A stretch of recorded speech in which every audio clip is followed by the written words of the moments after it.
Bonjour, en direct du siège d'IESF, Ingénieurs et Scientifiques de France, c'est l'organe représentatif reconnu d'utilité publique depuis 1860 du corps professionnel français des ingénieurs, 800 000 ingénieurs et 200 000 chercheurs en sciences.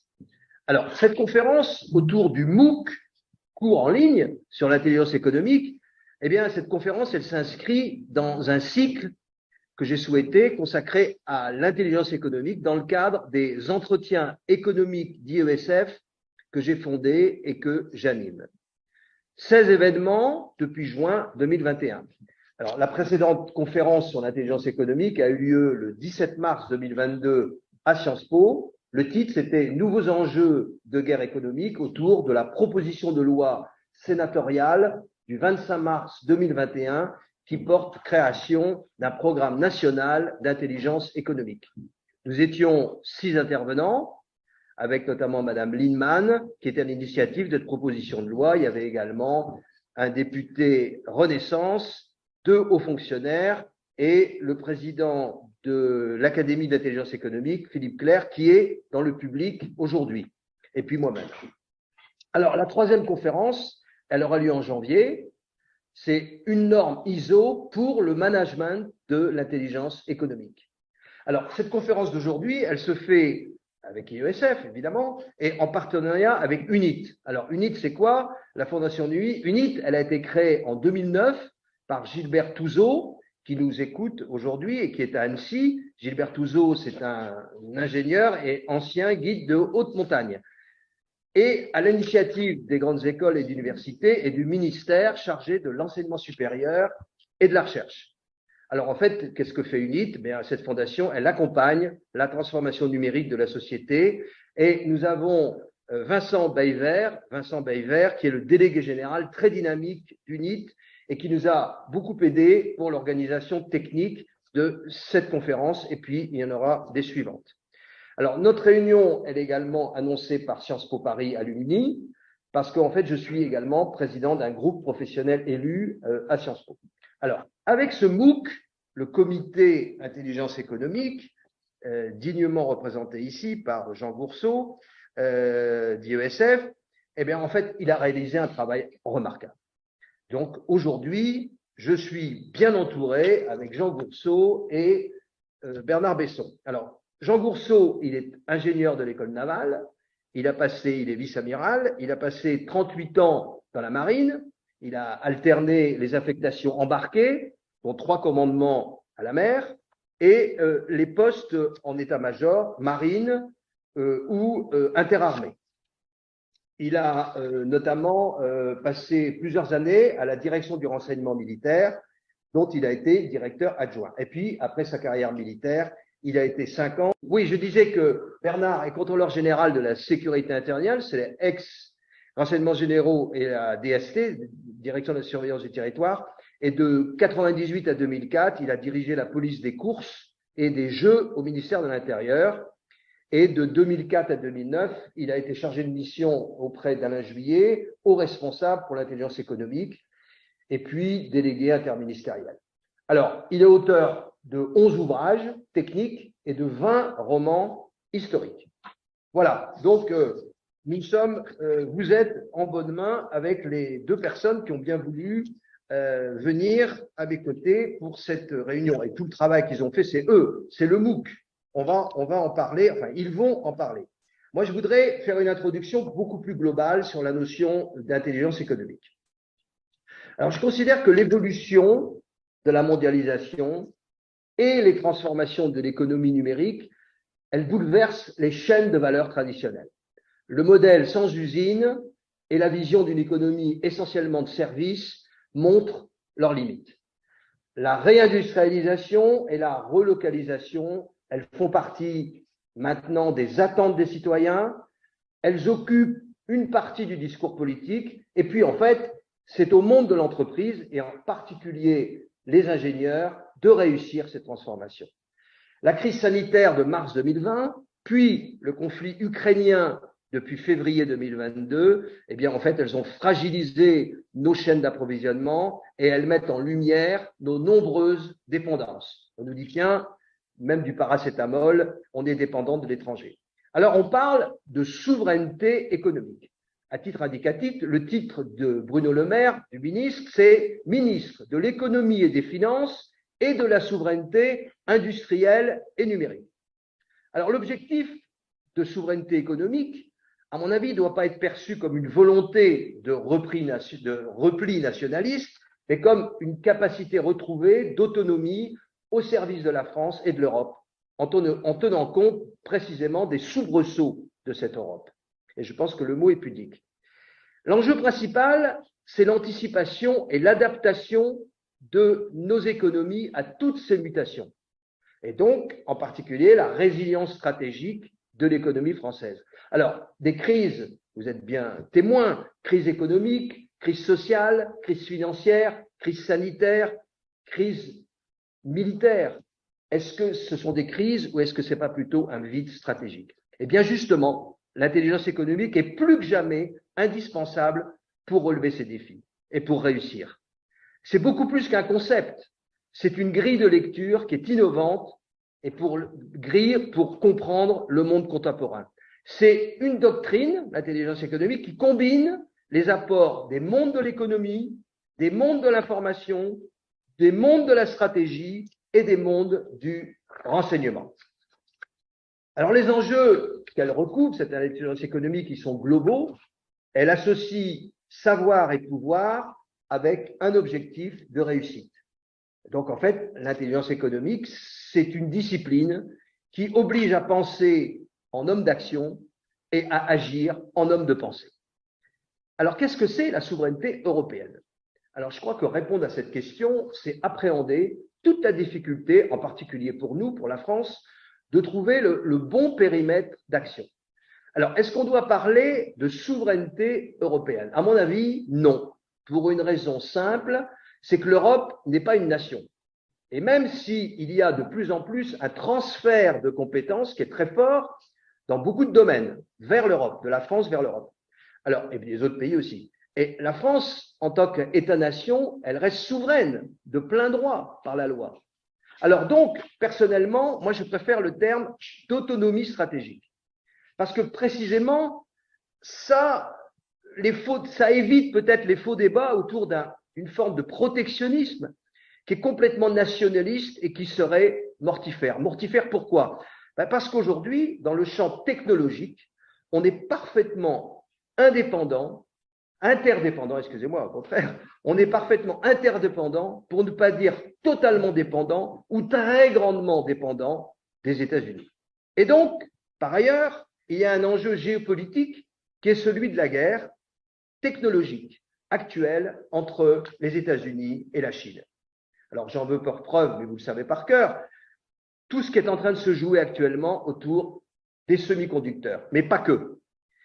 Et pourquoi est-ce que je préfère le terme d'autonomie stratégique? Parce que précisément, il permet d'appréhender théoriquement la latitude et les marges de manœuvre. Et pourquoi? Non pas pour être, je répète, autarcique, c'est une utopie totalement illusoire, absolument impossible à atteindre en l'état de notre tissu industriel et militaro-industriel actuel. Parce que l'industrie militaire et civile dans la technologie et la technologie sont complètement imbriquées. Et l'enjeu derrière est de tenir un rapport de force et peut-être éventuellement de le gagner.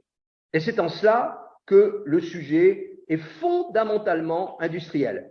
Il va falloir que l'on repense, mais littéralement, de fond en comble, notre stratégie industrielle. Et je crois que cette émission, enfin cette conférence aujourd'hui, au siège du ESF, le siège du ESF, c'est un lieu particulièrement adapté pour prononcer ces mots.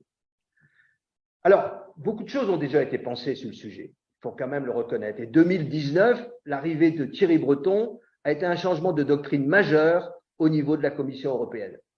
Parce que jusque-là, en fait, on avait pour vision de l'Europe un marché de consommateurs libre et libéral, avec donc énormément de failles et de faiblesses dans la compréhension du sujet. Parce que, précisément, il n'y avait pas les enjeux de réciprocité parce que précisément, on n'avait pas les outils de réponse à la coercition économique et des États-Unis et de la Chine. Je rappelle que la coercition, c'est le fait de contraindre. Alors, nous étions en guerre économique. Alors, ce n'est pas nouveau. On l'a toujours été, avec plus ou moins d'intensité. Et en fait, maintenant, nous rentrons en économie de guerre. Les propos ne sont pas de moi. Même le président Macron, au mois de septembre, l'a indiqué dans une conférence. Alors d'abord, l'économie de guerre, c'est le conflit Russie-Ukraine avec les problèmes d'approvisionnement et avec les problèmes de sanctions économiques et l'effet boomerang aussi de ces sanctions pour les pays européens. Mais il y a beaucoup plus global et il y a beaucoup plus puissant. Eh bien, ce qui est plus global et puissant, c'est une nouvelle forme de guerre, c'est une guerre technologique. Alors, vous l'avez remarqué, il y a eu relativement récemment, il y a quelques semaines, une espèce de Pearl Harbor quand les États-Unis, juste avant le 20e congrès du Parti communiste chinois, quand ils ont décidé de couper de manière arbitraire la technologie dans 3 domaines clés que sont les semi-conducteurs de haute technologie, l'intelligence artificielle et le quantique. Et cette guerre, à mon sens, elle va durer 1 décennie, 2 décennies. Alors, quand on réfléchit bien, pour faire la guerre, il faut que les 2 camps pensent qu'ils vont la gagner. Et les 2 camps pensent qu'ils vont la gagner. Alors les Chinois, ils se disent, les États-Unis veulent nous couper la tête, mais ce n'est pas du tout un problème, parce qu'en 5 à 10 ans, on va les rattraper. Donc les Chinois, en fait, ils ont une vision assez linéaire du temps technologique. Et puis les Américains, ils se basent sur une autre réflexion. On connaît tous des fondateurs de start-up technologiques qui disent, en fait, une année tech, c'est comme une année chien. Ça dure 7 ans. Et le temps de la tech, il est exponentiel. Donc, quand vous avez 5 ans d'avance, en fait, à vue de nez, vous avez 50 ans d'avance en technologie. Alors donc, les mesures que prennent les États-Unis, c'est de s'assurer qu'en coupant aujourd'hui l'accès de la haute technologie à la Chine, autant que faire se peut, eux, les États-Unis, ils vont maintenir en permanence leurs 5 ans d'avance, qui sont en fait 50 ans. Je simplifie à l'extrême. Alors donc, on disait, nous sommes dans l'économie de guerre, on le sent bien. Alors, c'est quoi l'économie de guerre? Alors, en économie de paix, l'économie, elle est tirée par la demande. On essaie de trouver de la demande, on essaie de trouver des consommateurs. Et en économie de guerre, on est tiré pas du tout par la demande, mais on est tiré par l'offre. Et plus exactement, par la pénurie d'offres. Et que fait la Chine actuellement? Eh bien, le président chinois, en raison du Covid, il enferme sa population. Alors, il y a des résistances. Je suis plutôt pessimiste, mais au moins, il y a une réaction. Alors, est-ce qu'on s'oriente vers un nouveau Tiananmen? Nous verrons. Mais dans les faits qui nous intéressent aujourd'hui, on constate qu'on a 200 millions de Chinois qui sont plus ou moins confinés. Eh bien, quand ils sont chez eux, ils ne consomment pas. Et ceux qui sont confinés dans leurs usines, ils travaillent 7 jours sur 7, ils ne consomment pas, donc pas d'importation, ils produisent comme des fous et ils exportent. Alors j'ai cru comprendre récemment qu'en France, on se réjouissait que notre consommation de gaz soit en baisse de 10% par rapport à l'an dernier. Alors donc en fait, dans les faits, on ferme les usines pour que je sois à 19 degrés chez moi. Ça, c'est de l'économie de paix. Ce n'est pas de l'économie de guerre. Ce qui est intéressant, c'est que les indicateurs de performance, qu'on appelle les KPI, ils changent complètement. Parce que, je l'ai dit, ce qui compte, ce n'est plus la demande, c'est l'offre. Et quand on regarde la Chine, aujourd'hui, les taux de croissance qu'on a connus du PIB, du produit intérieur brut, c'était 10%, puis 5%. Et aujourd'hui, ils sont en train de faire du plus 2, plus 3. Donc, leur économie a ralenti. Alors, on se dit, bonne nouvelle pour nous, pour les autres, pour les Européens en particulier. En fait, le PIB, c'est un critère de l'économie de paix. Ce n'est pas le critère d'aujourd'hui. Le critère dans une économie de guerre, ça revient à se poser la question, quelle est ma dépendance par rapport au reste du monde et quelle est la dépendance en particulier de l'Europe par rapport au reste du monde, à comparer à la dépendance du reste du monde par rapport à l'Europe. Alors, du point de vue macroéconomique, Il y a un critère simple et essentiel, c'est la balance commerciale. Aujourd'hui, la balance commerciale de la Chine, le surplus, il est de l'ordre de 100 milliards de dollars par mois. En gros, 1000 milliards de dollars par an, qui est un chiffre absolument démentiel. Alors, le président chinois, il peut se tourner vers son congrès en disant, ben oui, vous avez l'impression que ça ralentit, mais ce n'est pas le sujet. Parce que la réalité, si on compare à l'année précédente, la Chine est beaucoup moins dépendante du reste du monde et le reste du monde est beaucoup plus dépendant de la Chine. Et naturellement, ça concerne aussi l'Europe. Et à commencer par la France, puisque vous connaissez la performance de notre balance commerciale, 100 milliards d'euros de déficit commercial. Il ne faut quand même pas oublier aussi que la planification énergétique et la planification industrielle, elles sont indissociables. La France, avec sa filière nucléaire, a davantage apporté à la préservation du climat que les autres pays du G7 et même de l'Union européenne. Mais à l'inverse, la désindustrialisation, elle se traduit par l'importation de produits fortement carbonés. Cette économie de guerre fait que l'on doit complètement repenser la manière dont nous devons agir. Malraux disait de la culture ne s'hérite pas, elle se conquiert. Eh bien, la souveraineté, c'est exactement la même chose. Nous nous comportons comme des héritiers de la souveraineté, alors qu'en fait, il faut qu'on reparte à la conquête de notre souveraineté. La souveraineté, c'est pas 50 milliards de dollars, 50 milliards d'euros qui vient de l'État en disant le problème est résolu. Ça, c'est une perte de souveraineté parce que notre dette augmente. C'est ça l'apprentissage de l'économie de guerre. En fait, la souveraineté, c'est la performance. Je pense à Carlos Tavares, qui a été le président de PSA. Il a sauvé PSA de la faillite. À l'époque, il disait « Seule la performance protège ». Donc, c'est ça le vrai message. Ça ne sert à rien de parler de souveraineté si on ne dit pas comment on va essayer de retrouver notre performance. Et on ne retrouvera notre souveraineté que par la déglobalisation. Je n'y crois pas à la déglobalisation, parce que notre structure de coûts, elle est beaucoup trop élevée. Alors oui, ça peut s'appliquer à un certain nombre d'activités, mais que sur des activités véritablement stratégiques. Alors je préfère parler d'interdépendance, de mieux renégocier notre interdépendance par une reglobalisation. Et par rapport à la Chine, on ne peut pas déglobaliser. Je vais vous prendre un exemple qui est tout à fait parlant. Aujourd'hui, c'est Apple. Aujourd'hui, 95% des iPhones, des iPads, des ordinateurs sont fabriqués en Chine.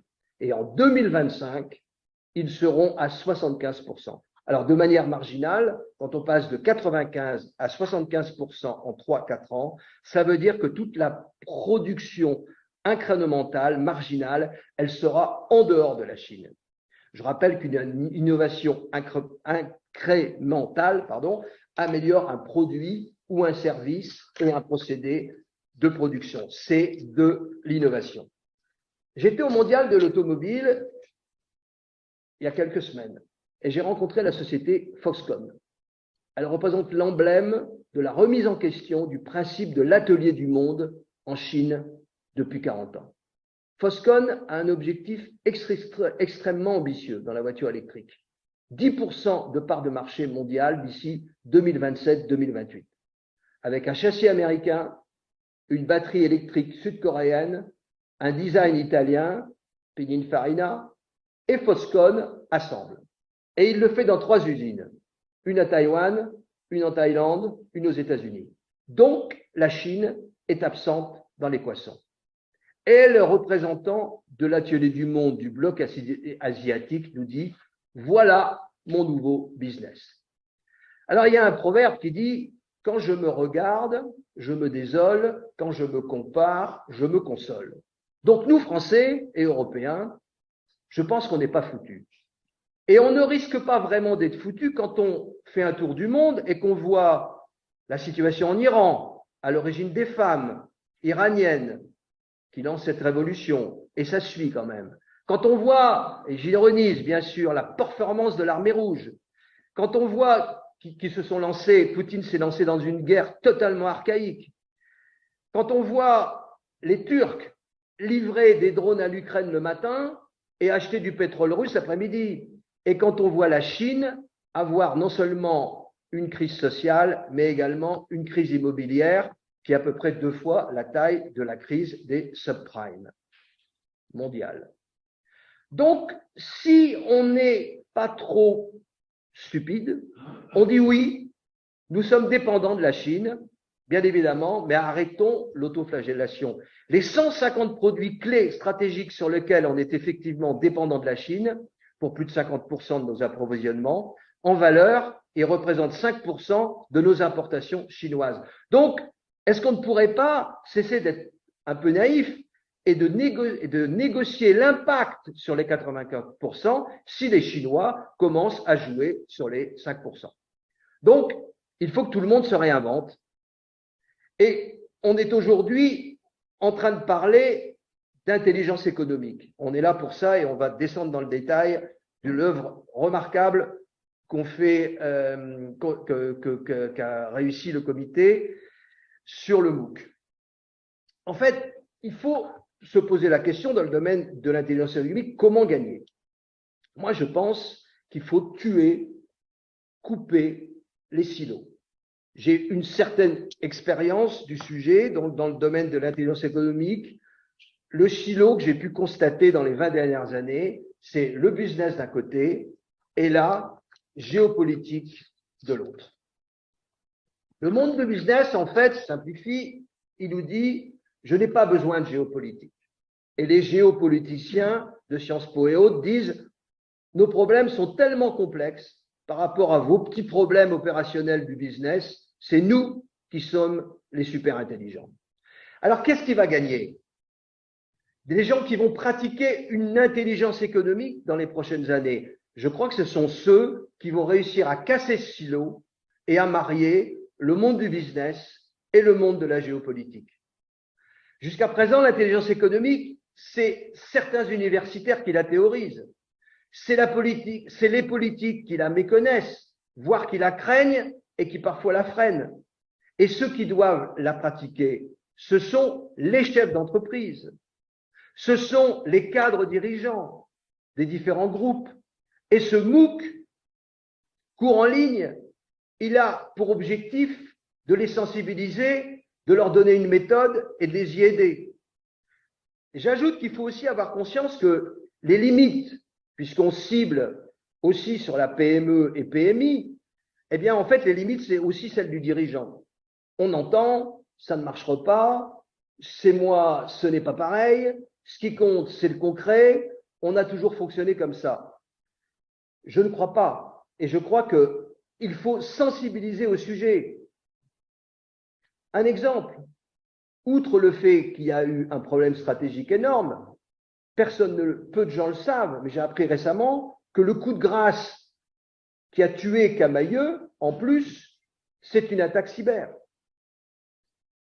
Donc, la troisième révolution industrielle de 80, elle a eu lieu. Ses principes et son socle, ils sont en place. L'intrant, je le rappelle, de cette troisième révolution industrielle, c'est la donnée, c'est la data. Donc, il faut apprendre à s'y mouvoir et considérer que la méthodologie de l'intelligence économique, elle s'adapte et elle doit tenir compte de ce nouveau modèle économique. En France, l'élite politique et médiatique appréhende encore assez mal ce concept d'intelligence économique. Et en France, les ingénieurs sont trop peu représentés dans cette élite politique et médiatique. Et c'est anormal, injuste et très regrettable. Donc, je crois que le seul moyen de répondre aux défis économiques et sociaux contemporains, c'est de comprendre les opportunités et les menaces de ce nouveau modèle économique que j'appelle de l'informatique anthropologique. Et la formation mathématique, scientifique et informatique des ingénieurs est indispensable pour apprendre à se mouvoir dans ce nouveau paradigme. Je vous remercie et je passe la parole à Jean Gourceau.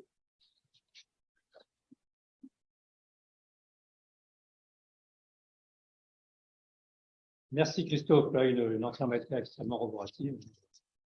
Et du coup, derrière, il a presque tout dit. Alors, moi, je vais vous parler un petit peu du MOOC et comment l'idée nous est venue, comment est-ce que on en est arrivé là. Et puis, je laisserai ensuite à notre expert, Bernard Besson, le soin de parler un peu plus de l'intelligence économique proprement dit. Comment est-ce qu'on la conçoit, comment est-ce qu'on souhaite la présenter. Bon, très rapidement, l'intelligence économique, je vais rentrer, enfoncer quelques portes ouvertes pour. C'est la maîtrise et la protection de l'information stratégique pour tout acteur économique, même au-delà d'acteurs économiques, de toute organisation. Elle a comme finalité la compétitivité du tissu industriel, la sécurité de l'économie des entreprises et puis le renforcement de l'influence de l'entreprise ou du pays. C'est parallèlement une politique publique et une démarche d'entreprise. On s'intéresse peut-être un peu plus, nous, au ras de terre, donc à la politique d'entreprise, mais l'intelligence économique, c'est effectivement une politique publique. Et elle s'inscrit dans le contexte de la mondialisation, comme l'a extrêmement bien démontré Christophe. Donc, alors, ça aide à comprendre, analyser, anticiper les mutations. Pourquoi ce MOOC? Parce qu'on a fait un constat depuis plusieurs années. D'abord, qui sommes-nous? Le comité intelligence économique, c'est une quinzaine de personnalités d'horizons divers. Vous voyez, moi, je viens du monde militaire, mais d'autres viennent du monde de l'économie, de l'assurance. Enfin, voilà, on est une quinzaine d'experts et qui réfléchissons sur l'apport de l'intelligence économique à l'ensemble des activités d'entreprise, avec une volonté pédagogique, parce que on se rend compte que au sein de nos entreprises, en particulier les petites et moyennes entreprises, il n'y a pas forcément toujours le savoir-faire, la connaissance de ce que cette intelligence économique peut apporter à tout un chacun. Et je dirais même plus que la prise de conscience en France de l'intérêt et de l'importance de l'intelligence économique pour favoriser la prise de décision et soutenir la compétitivité, ça a été assez tardif. Et au fond, ça a 25 ans, 30 ans peut-être. Hein, c'est le rapport Martre qui a été le premier à mettre de façon évidente sur la table ce problème, alors que les anglo-saxons le faisaient déjà depuis 50, 60, 80 ans. Et finalement, cette intelligence économique ne s'est vue reconnaître ses lettres de noblesse que depuis à peine 25 ans.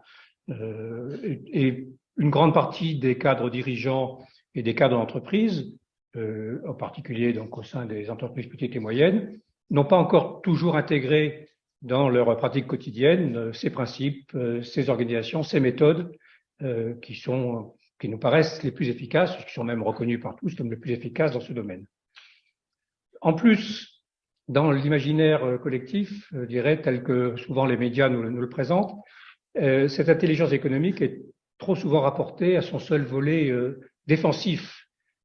Alors, c'est pas moi, ancien directeur de la sûreté d'un groupe industriel, qui vais contester cette importance de la sécurité et de la sûreté en matière d'intelligence économique, mais mon expérience précédente de renseignement militaire me fait bien prendre conscience que ça n'est qu'un volet, très important certes, mais ça n'est qu'un volet de l'intelligence économique et ces autres volets d'orientation des besoins en information compétitive, de collecte, de traitement des informations, de l'information utile, de diffusion adaptée de cette information traitée aux bonnes personnes au bon moment et sous la bonne forme. Tout ça, c'est des choses absolument essentielles pour bien maîtriser cette information stratégique nécessaire à la bonne prise de décision.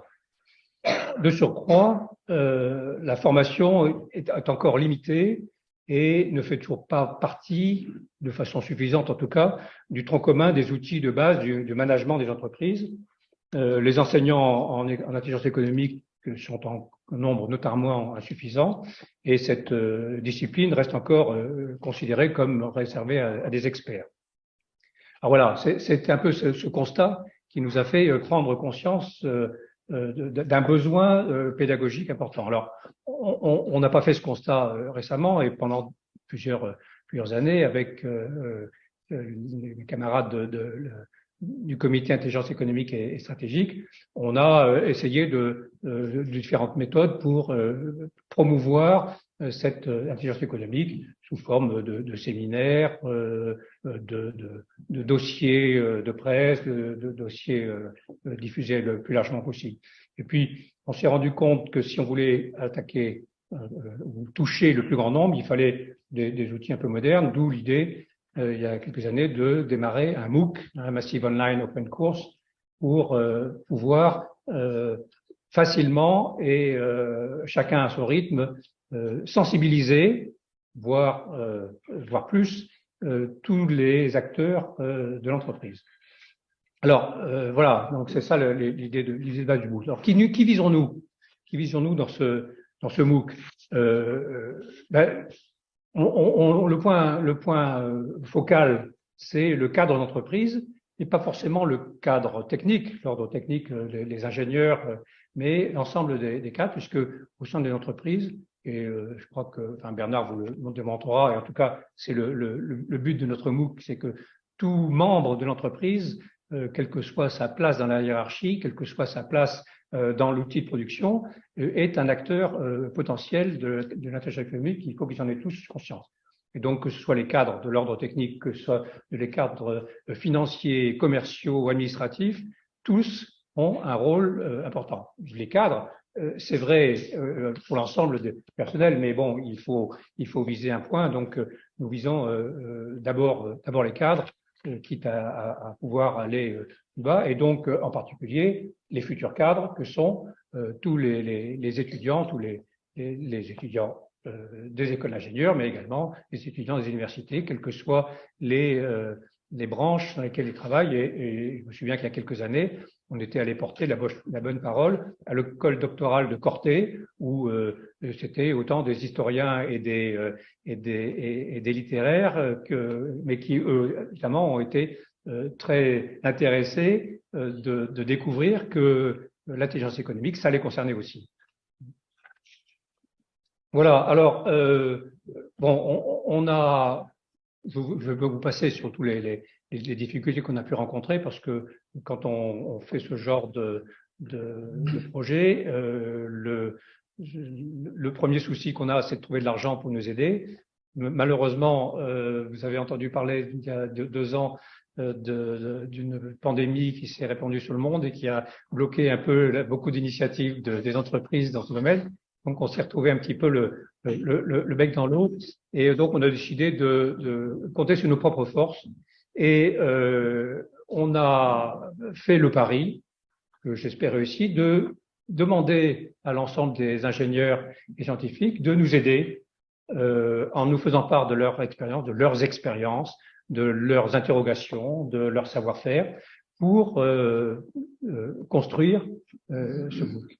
Et donc voilà, ça a été un peu le pari. Donc ça nous a pris des mois, mais maintenant on a un produit, qui malheureusement je ne peux pas encore vous présenter parce que on a une maquette, mais on est en train d'être professionnalisé. Et c'est là que je veux profiter de la présence de Vincent Bévert dans l'assistance pour remercier UNIT, puisque c'est UNIT qui se charge dans une logique, puisque UNIT, comme vous le savez, c'est une université numérique, et donc a une vocation pédagogique et d'enseignement, et donc s'est enthousiasmé pour notre produit et se charge de le rendre professionnel. Donc c'est une affaire de quelques semaines pour pouvoir avoir un produit qui puisse être diffusé largement. Voilà, j'ai été très rapide sur cet aspect. S'il y a des questions, bien entendu, je suis prêt à répondre. Mais ce que je peux vous proposer, c'est de parler maintenant un petit peu du fond de l'intelligence économique et comment est-ce que on souhaite présenter un peu notre affaire, et comment est-ce que on présente l'intelligence économique.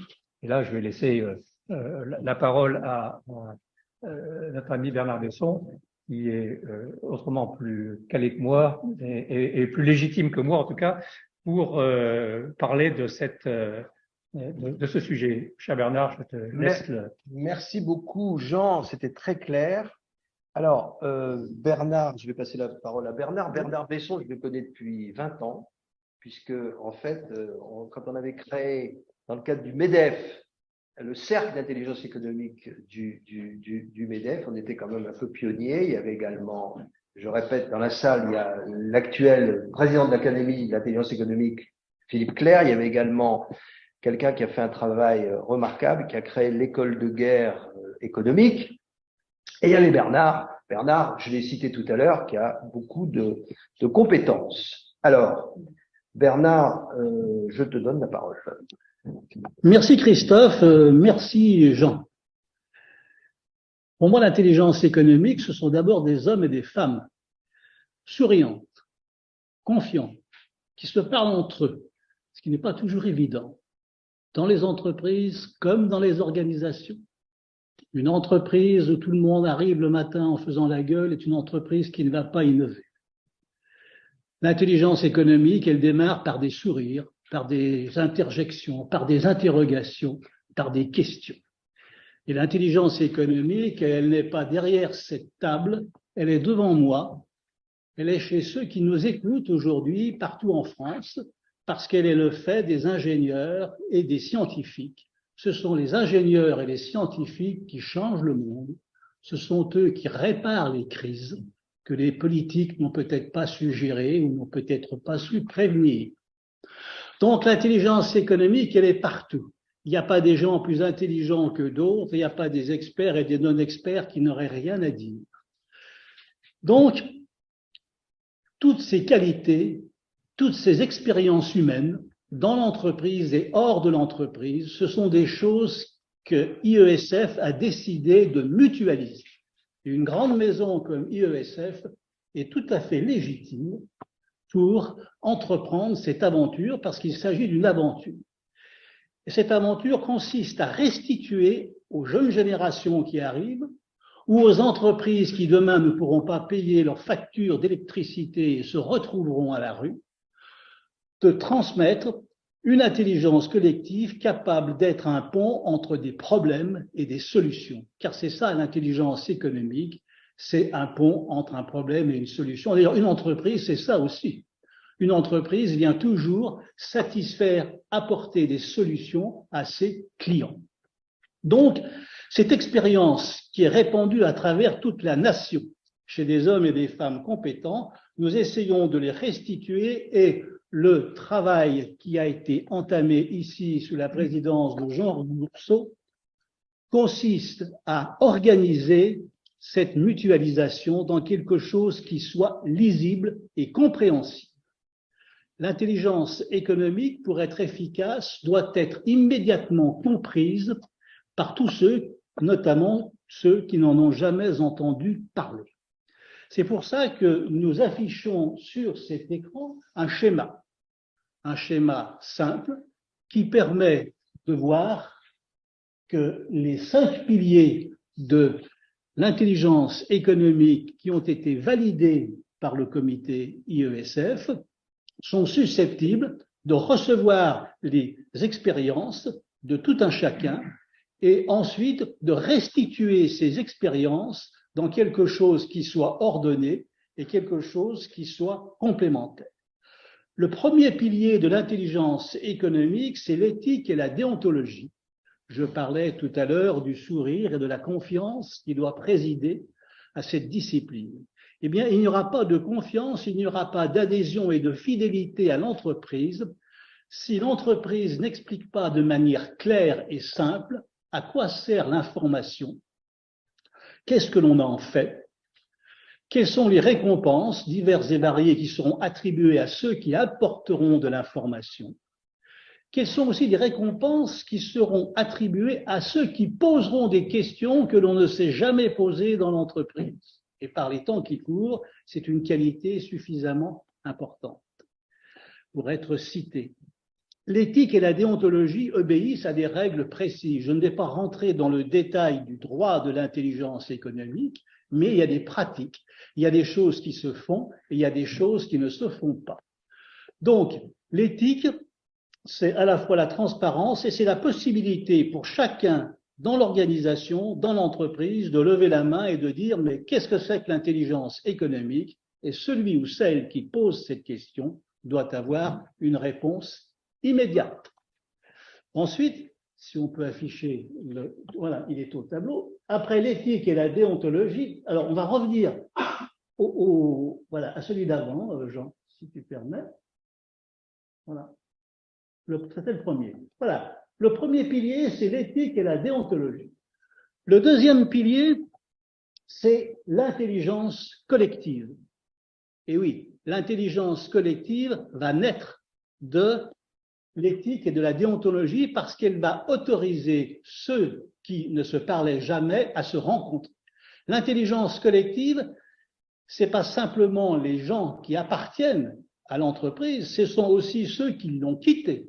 Ce sont les fournisseurs, ce sont les clients. Une intelligence collective d'entreprise élargit la notion même d'entreprise. Je suis une PME de 50 personnes, mais lorsque je fais de l'intelligence économique, je m'aperçois en fait que je suis une organisation de 500 personnes.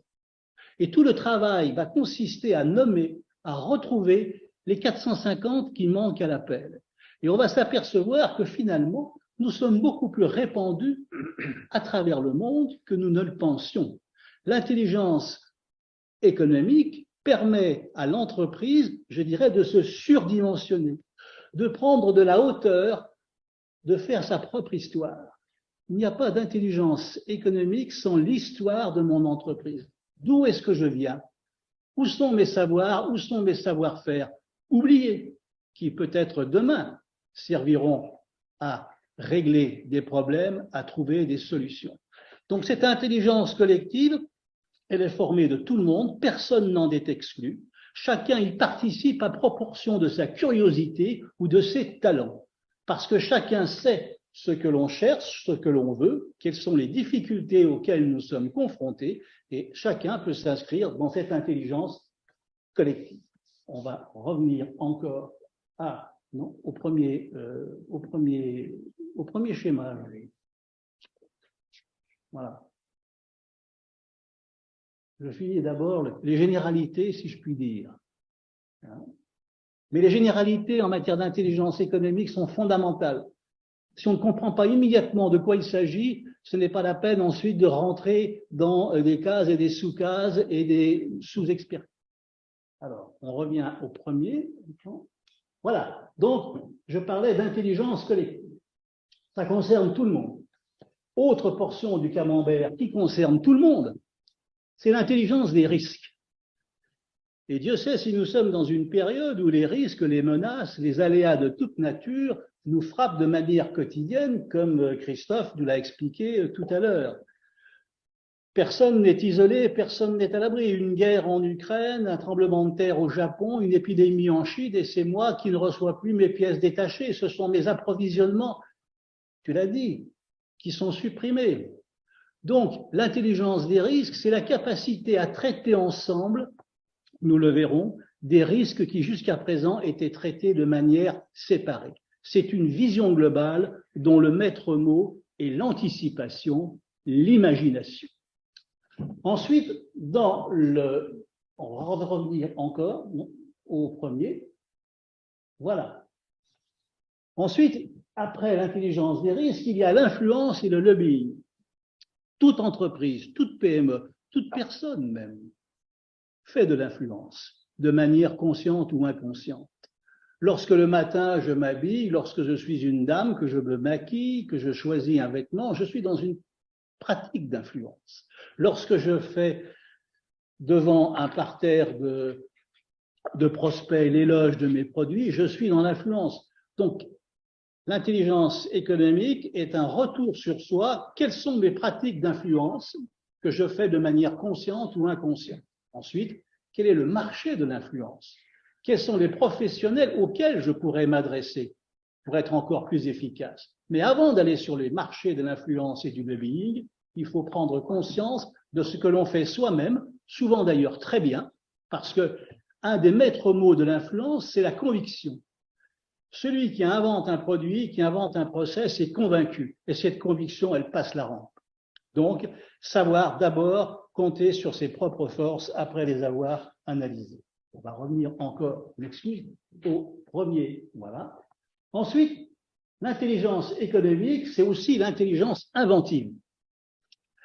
Elle est faite pour inventer. Elle est faite pour créer des solutions qui n'existent pas encore aujourd'hui. Elle est faite pour donner à l'entreprise de nouveaux marchés, découvrir de nouveaux clients, intervenir dans des métiers qui n'étaient pas forcément les siens au départ, car on peut se diversifier.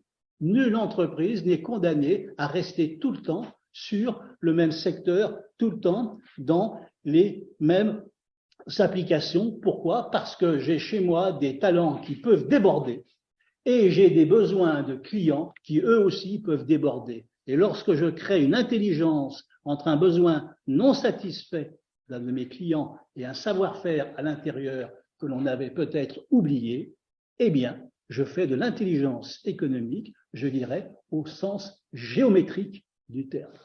Voilà pour les généralités. Maintenant, nous allons rentrer un petit peu dans les détails et passer à le schéma suivant, voilà, qui va nous parler de... Bon, celui-là. Oui, la richesse de Smook. Voilà, celui-ci.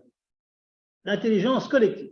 Alors, l'intelligence collective que nous avons vue et qui concerne tout le monde, eh bien, c'est quoi?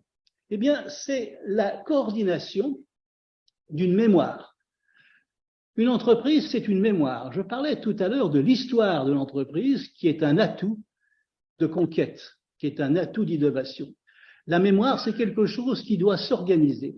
La mémoire, ce n'est pas simplement une base de données plus stratégique que les autres et hyper protégée. C'est ça aussi, mais c'est bien d'autres choses. La mémoire est une curiosité.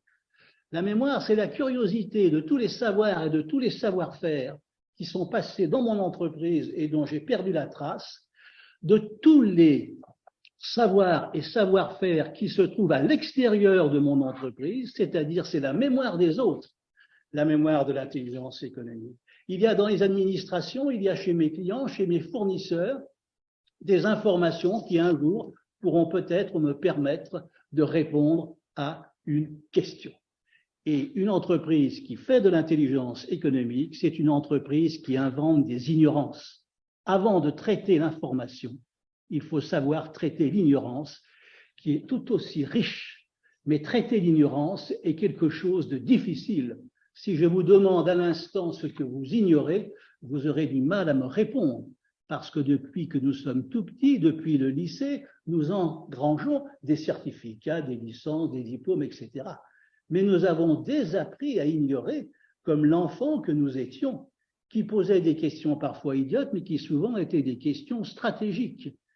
D'ailleurs, mon passé, comme il a été évoqué dans le monde du renseignement, m'a appris, parce que j'ai fait des audits de ces services-là, que les meilleurs services de renseignement sont ceux où il y a une bonne humeur et où on se pose des questions non conformistes.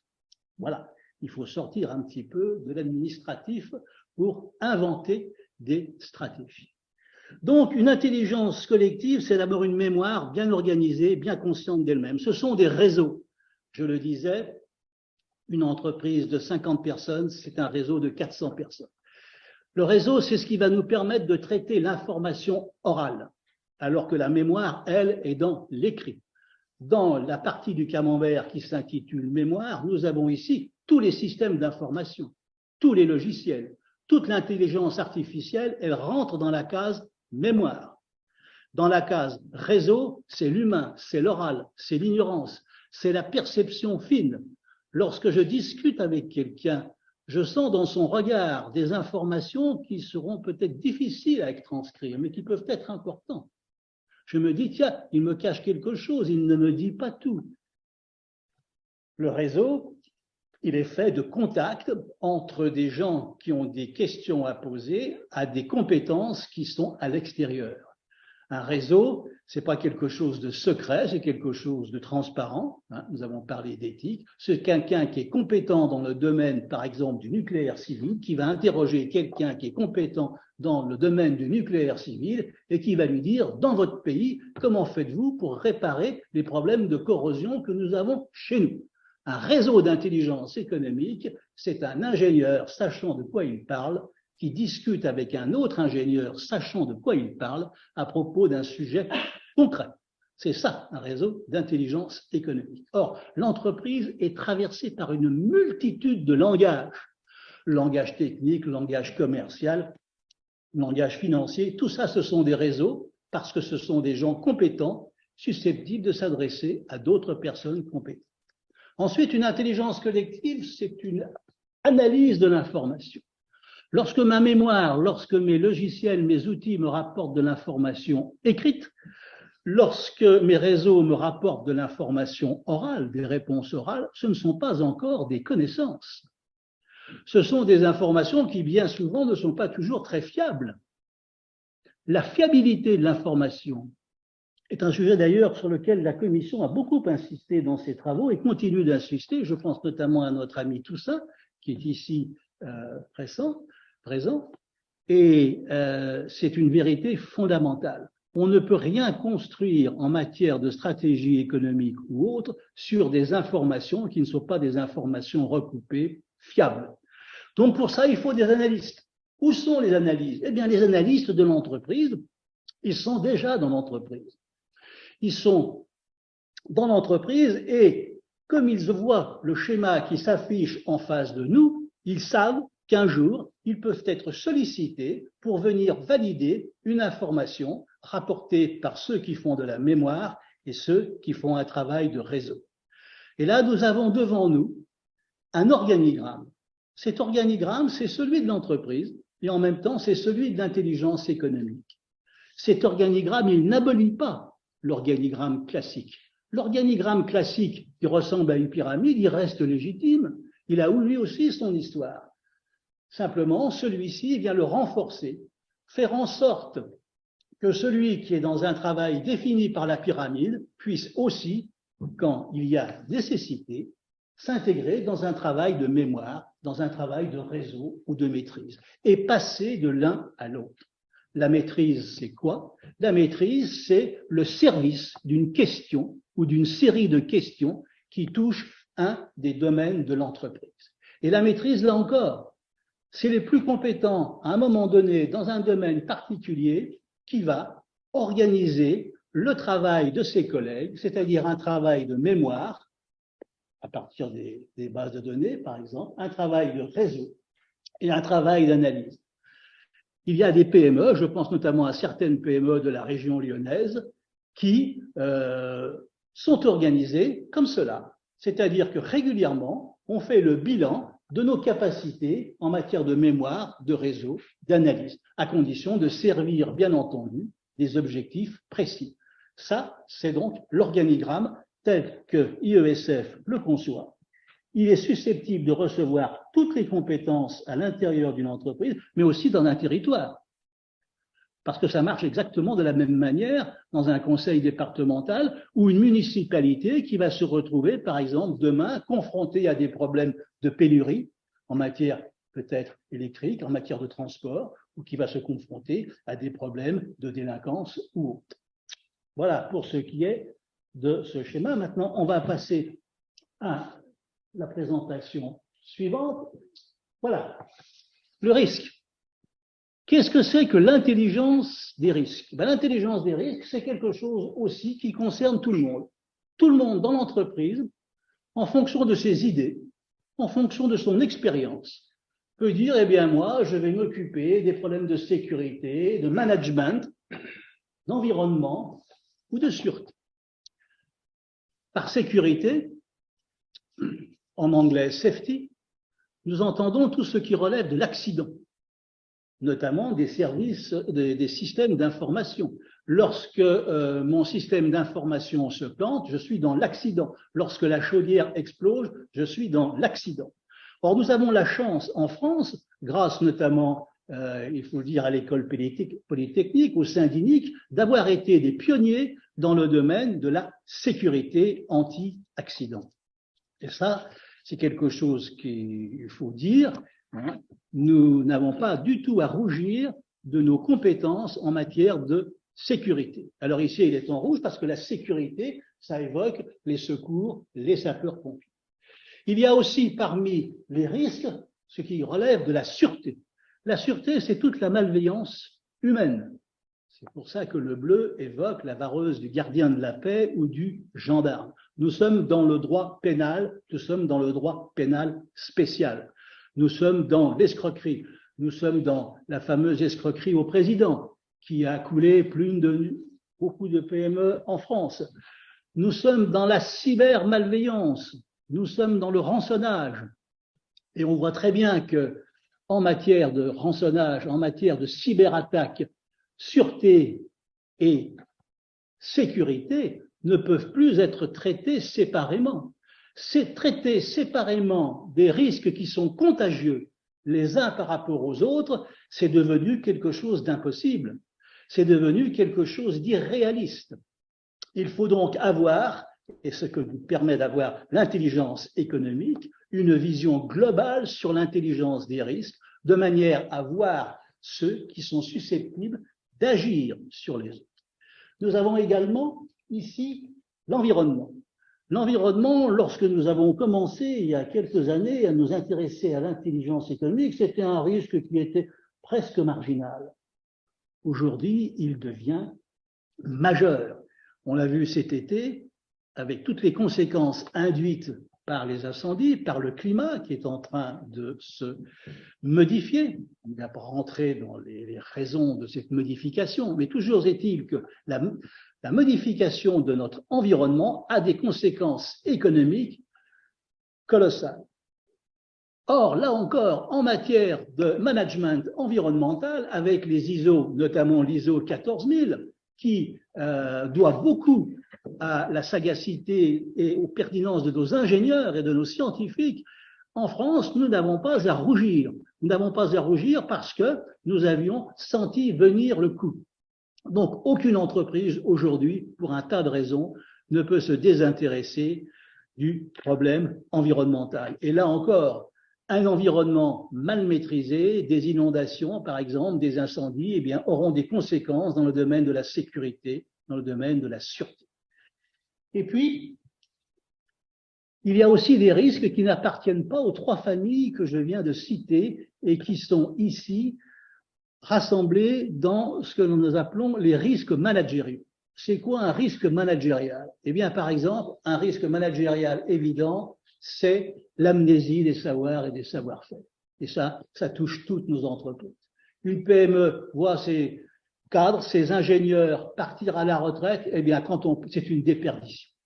C'est une perte de savoir, une perte de savoir-faire terrible. Donc, le management de l'intelligence et des risques doit anticiper les départs. L'intelligence des risques, c'est la gestion des départs, aussi bien d'ailleurs que la gestion des arrivées. C'est un excellent séminaire pour intégrer de nouveaux arrivants. Mais c'est aussi un excellent séminaire pour garder le contact avec ceux qui s'en vont. Et puis, je le répète, sécurité, sûreté, environnement, c'est aussi l'association de mes fournisseurs et de mes clients. J'ai besoin, moi, d'avoir des fournisseurs et des clients qui soient sécurisés. Je reviens sur la cybersécurité. On s'aperçoit aujourd'hui que de grosses entreprises françaises sont victimes d'agressions cyber parce qu'un de leurs fournisseurs ou de leurs partenaires était moins bien protégé. À quoi cela sert-il de se bétonner derrière une ligne Maginot si mon fournisseur ou si mon client est moins protégé que moi? Je suis aussi responsable de l'intelligence des risques de mes partenaires. Elle fait partie de mon intelligence économique globale. On va passer après à l'autre. Voilà. L'influence. L'influence, c'est la capacité, comme nous le disions tout à l'heure, à exercer sur des gens qui seront amenés à prendre des décisions une certaine forme de pouvoir, une certaine forme d'influence pour faire en sorte que les décisions qu'ils vont prendre nous soient favorables, éventuellement défavorables à nos concurrents. Mais c'est à partie du jeu de la compétition à la fois nationale et internationale. Pour faire de l'influence, la première des choses, eh bien, c'est de savoir ce que l'on veut. Si je n'ai pas de projet d'influence, si je n'ai pas d'idée sur ce que je souhaite obtenir pour mon entreprise, par exemple, me faire inscrire dans la région dans le pôle de compétitivité de tel secteur, parce que ce serait bien pour ma notoriété. Si je n'ai pas cette idée-là, eh bien, je ne pourrais pas faire de l'influence. On ne fait de l'influence qu'à partir du moment où on sait ce que l'on veut. Comme disait Sénèque, pour celui qui voyage sans savoir où il va, ben, il n'y a pas de port de destination. Donc, l'influence, le lobbying, c'est un programme dont on débat dans l'entreprise à l'usage découvert. Chacun est invité à dire son mot. Chacun est invité d'abord à comprendre qu'il existe un programme d'influence et qu'il a le droit d'en parler, de dire moi je veux une crèche pour les enfants. Moi, je veux pouvoir qu'on organise un covoiturage avec les entreprises qui sont ici et de l'autre côté de la rue. Il faudra convaincre la municipalité. Ce sont des petites choses, mais la vie d'une PME est faite de petites choses comme cela. Hein. Il n'y a pas que des influences géostratégiques qui rentrent dans ce schéma. Il y a aussi le quotidien des gens, des hommes et des femmes qui vivent avec moi dans l'entreprise. L'influence, à partir d'un certain temps, ce sont des alliances. On fait des alliances avec des gens qui sont soit des entreprises, soit des gros donneurs d'ordre. Ça se fait mieux maintenant qu'il y a quelques années en France.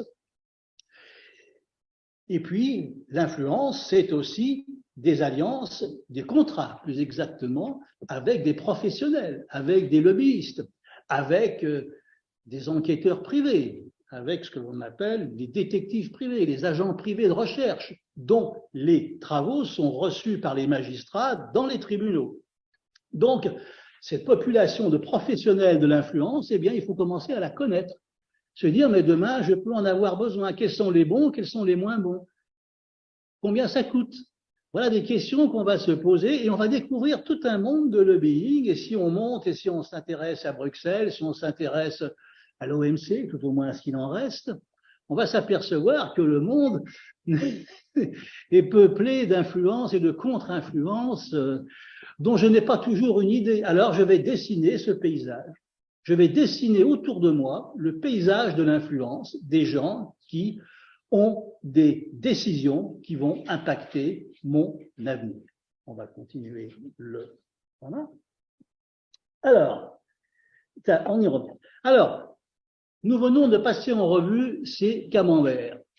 Parce que... Ah, on n'a pas fait l'inventive. Voilà. L'intelligence inventive. L'intelligence inventive, c'est le 5e pilier. C'est fait pour inventer. C'est un hommage à l'imagination de nos collaborateurs. L'intelligence inventive, c'est par exemple l'anticipation des problèmes.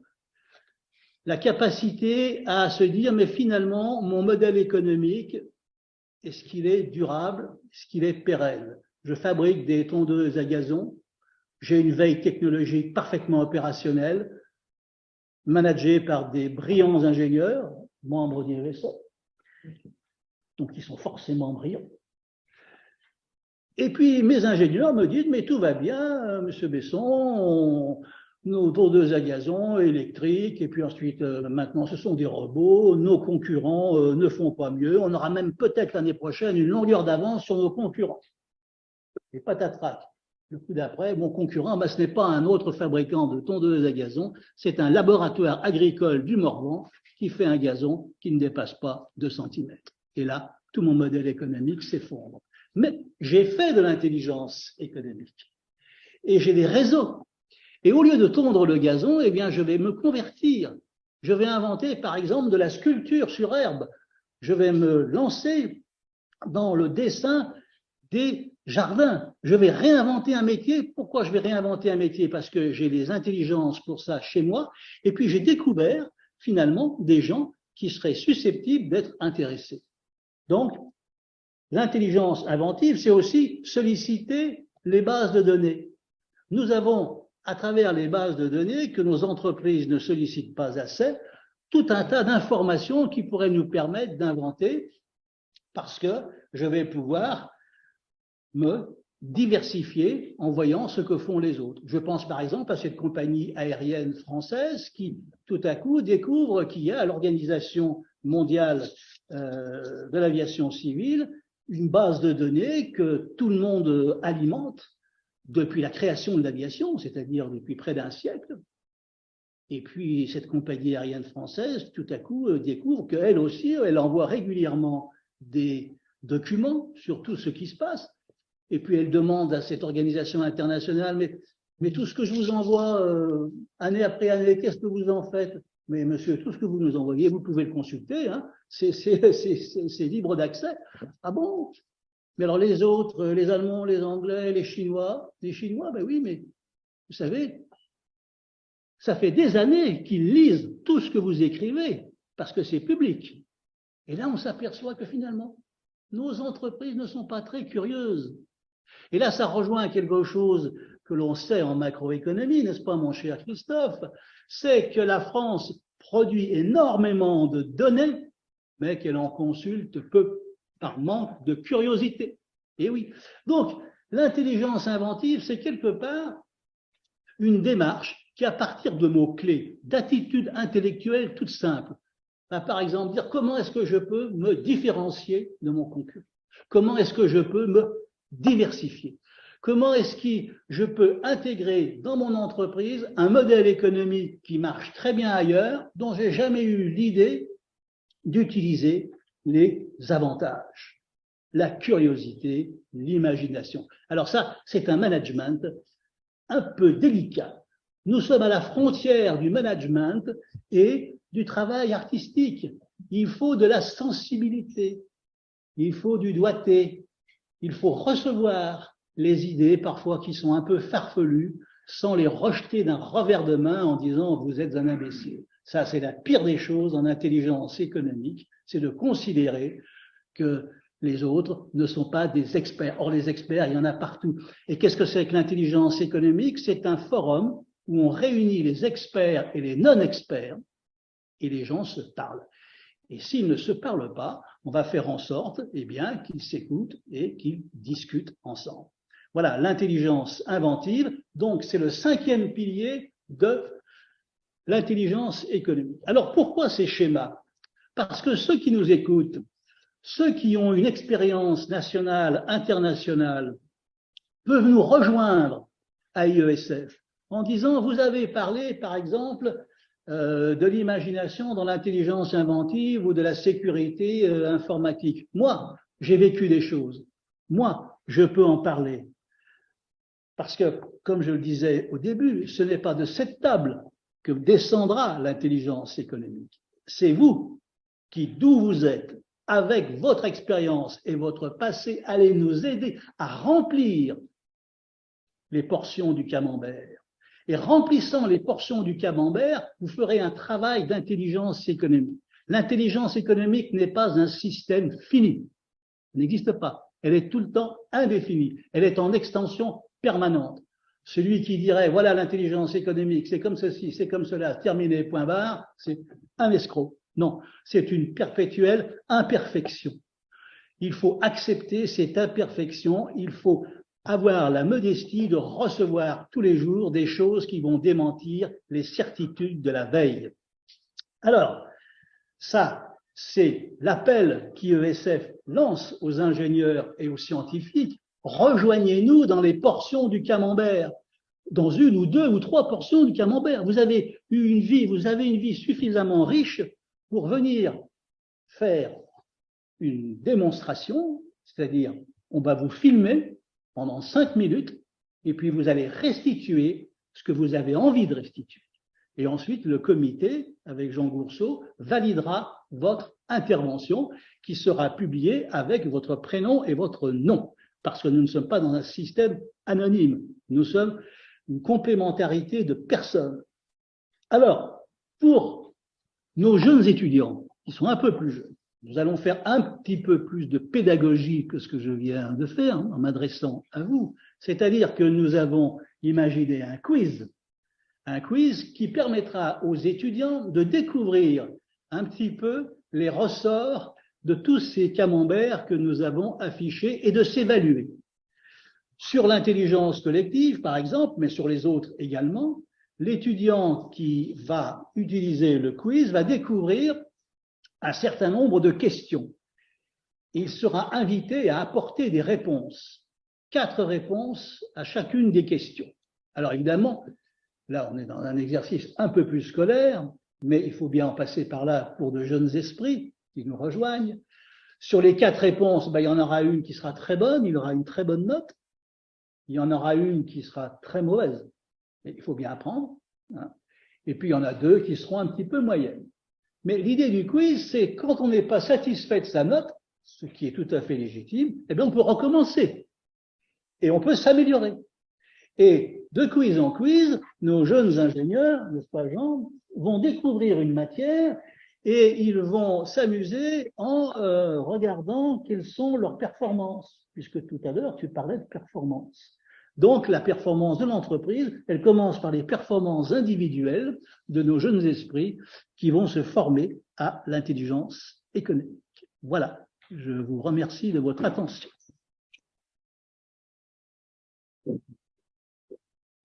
Alors, je vous avais prévenu, je suis très bien entouré avec Jean Bourseau et avec Bernard Besson. Alors, Bernard, bravo. Je reconnais tes qualités pédagogiques que j'ai bien connues au cercle d'intelligence économique et j'oublie pas que notre cercle d'intelligence économique du MEDEF, qui a 20 ans, avait influencé le rapport Carayon, qui est le 2e rapport après le rapport Marc de 1994. Et je rappelle l'importance de la nouvelle proposition de loi qui a fait l'objet de la conférence à Sciences Po le 17 mars 2022. Bien, nous allons passer aux questions. Alors, nous sommes nombreux, j'en suis heureux. La salle est pleine. Ici, on a les questions des personnes qui sont là dans la salle. Et d'autre part, on n'oublie pas nos amis qui se sont inscrits en ligne à la hauteur de 115. Et qui ont, je suppose, via le chat, écrit un certain nombre de choses. Mais nous allons voir. Alors, nous allons commencer par les questions de la salle. Vas-y, prends la parole. Je voulais juste préciser pour tous ceux qui sont en ligne que s'ils veulent poser une question, le plus simple de le faire sur le chat. Mais c'est ce que j'ai dit, oui. Oui, je viens de le dire. Dès maintenant. Ou alors, ils peuvent le faire ou ils l'ont déjà fait. Nous verrons. Alors, nous allons commencer, si vous voulez bien, par la salle. Comme je dis, la salle d'IESF rue Lamennais est pleine. Alors, qui veut prendre la parole? Voilà, Bernard, oui, parlez bien fort si vous voulez. Alors, nous avons, si vous voulez vous présenter. Jacques Bongrand. Jacques Bongrand. Le but n'est pas de me présenter, je voudrais remercier les orateurs qui ont dit, et je ne le dirai pas mieux, sur l'intérêt et la manière d'acquérir, de partager une profession d'information. Je voudrais peut-être plutôt un peu provoquer en demandant leur réaction sur la réflexion suivante. Je pense que beaucoup d'entre nous ont l'impression qu'on vit dans un monde où on est submergé d'informations et où, dans certains cas, le risque c'est toujours d'avoir trop passé, d'être noyé. Alors, est-ce qu'il y a des conseils à donner pour finalement sélectionner et mieux s'orienter, orienter les efforts vers l'information? Alors, oui, la question que vous posez, mon cher Jacques, c'est ce qu'on appelle de l'infobésité. Oui, tout à fait. Je passe la parole à Bernard pour répondre. Alors, c'est vrai que l'infobésité, et Jacques Bongrand a raison de le dire, c'est un mal qui nous inonde. Nous sommes inondés par les mails, par les informations, par la radio, par la télé. Ça rentre par une oreille, ça sort par une autre. Non. Nous sommes encerclés. Alors, il faut sortir du cercle. Et pour sortir du cercle, comme je l'avais dit, ce qui compte finalement, c'est pas l'information, c'est mon ignorance, c'est mes questions. Pour une entreprise, on va consacrer tout ce travail, toute cette organisation qu'on a décrite à travers les slides, tout ça, ça va servir d'abord nos questions à nous. Pourquoi est-ce que quand je vends mes produits en Espagne, dans telle région, je n'arrive jamais à avoir de clients? Pourquoi est-ce que mon concurrent, il a de l'électricité moins chère que moi? Pourquoi est-ce que… voilà. Quelle que soit la question, à partir du moment où elle interroge l'avenir de l'entreprise, eh bien, c'est ça l'essentiel. J'apprends à me connaître moi-même. Il y a un aspect très philosophique dans l'intelligence économique. Nous sommes une personne morale qui doit s'intéresser, qui doit rentrer en elle-même et qui doit découvrir ce qui est vraiment important pour elle. Vous voyez, c'est ça. Parce que sinon, on va se noyer. On va se noyer sous la masse d'informations. Hein. L'ignorance est beaucoup plus importante que l'information. L'information ne dit rien en elle-même. L'ignorance dit déjà beaucoup de choses parce qu'elle est avouée. Et là, on rentre tout de suite dans le stratégique. Je réunis mes collaborateurs et je leur dis, voilà, qu'est-ce qui nous manque? Est-ce qu'il y a des choses que l'on pourrait faire mieux? Est-ce qu'il y a des problèmes que nous n'avons pas vu venir? Et là, autour de moi, j'ai des gens qui vont prendre la parole peut-être pour la première fois et qui vont nous dire des choses qu'ils n'ont jamais osé dire ou qu'ils n'ont pas dites parce que ça ne rentrait pas dans les cadres du langage convenu. L'entreprise est un monde convenu, c'est un monde conformiste, comme l'administration. Hein? J'ai vécu dans suffisamment de conseils d'administration publics ou privés pour savoir qu'à ce niveau-là, tout va très bien, tout marche, tout est formidable. Ah oui, mais... Non, il faut libérer la parole, il faut faire confiance et puis autoriser les bêtises, tout simplement. Et souvent, les bêtises, d'ailleurs, parfois, sont intelligentes. Alors, une question suivante de la salle. Voilà. Volontiers. Alors, vas-y. Alors, vas-y, tu parles fort par rapport au micro. Combien d'heures le nous que va-t-il constituer et sur combien de temps approximativement? Alors, là, je laisse les gens. Je peux essayer de répondre. On n'a pas un MOOC traditionnel avec leçon numéro 1, leçon numéro 2. On a une approche, je dirais, un peu globale. Chacun va aller, on va partir du camembert, et puis chacun va cliquer sur le camembert, va trouver un certain nombre de présentations, de vidéos. On va regarder, on va en proposer en général 2 ou 3 un peu d'origine de base, et puis d'autres derrière pour aller plus loin. On va proposer à côté un glossaire, on va proposer à côté une bibliographie. Bon. Donc chacun va se faire son menu, et le fil conducteur, finalement, tel qu'on l'envisage, c'est le quiz. C'est-à-dire que quelqu'un va te dire, je vais commencer peut-être par le quiz pour voir si qu'est-ce que je sais. Et puis s'il sait tout, s'il a 20 partout, bien, ok, bravo, il sera missionnaire pour aller apporter la bonne parole autour de lui. Je pense que même nous, on arrive à part Bernard peut-être, mais même nous, on arrive à pas toujours avoir 20 parce qu'il y a peu de très mauvaises réponses. Il y a des réponses souvent insuffisantes, des réponses qui peuvent être pas meilleures. Donc c'est ça. Donc c'est le quiz. Le QCM, le questionnaire action multiple, qui va donner, étant donné que chaque fois qu'on fait une réponse, à la fin on a une restitution qui dit question par question, voilà pourquoi votre réponse n'a pas été optimale. Qu'est-ce qu'on a pu faire de mieux. Et donc on peut retourner à ce moment-là pour aller compléter sur l'intelligence artificielle, sur l'intelligence inventive par exemple. On s'est rendu compte qu'on n'a pas bien répondu aux questions. Donc c'est pour ça que je ne peux pas vraiment répondre à votre question, mais voilà, il n'y a pas leçon numéro 1, leçon numéro 2, et puis à la fin, certificat que vous avez bien suivi. On a un concept un peu différent. On a continué à faire ça MOOC. Quelque part, on a en fait une plateforme presque d'échange où les gens vont pouvoir apporter, je ne dirais pas c'est une auberge espagnole, mais les gens pourront apporter leur savoir-faire, leur savoir-être, et puis on va le répartir de façon à ce que tout le monde puisse en profiter, aussi bien les chevronnés que les visus. Tout le monde va pouvoir trouver du miel à son besoin. Très bien, merci. Alors, je crois qu'on a une question sur le chat de nos amis qui sont en ligne. Vous voulez, mademoiselle, si vous voulez. Oui, alors une question de Jean-Jacques Urban Galindo. Ouais. Cette discipline me semble reposer sur une meilleure mise en commun des connaissances. Pour ma part, je trouve que nous manquons de synergie entre ceux qui réfléchissent à leur structuration et leur outillage numérique. Qu'en pensez-vous? Alors, qui veut répondre? D'abord, c'est une question qui nous honore parce qu'elle vient du CICE et de son chef, qui est le responsable de la politique publique d'intelligence économique en France, dont nous le remercions, n'est-ce pas, Jean?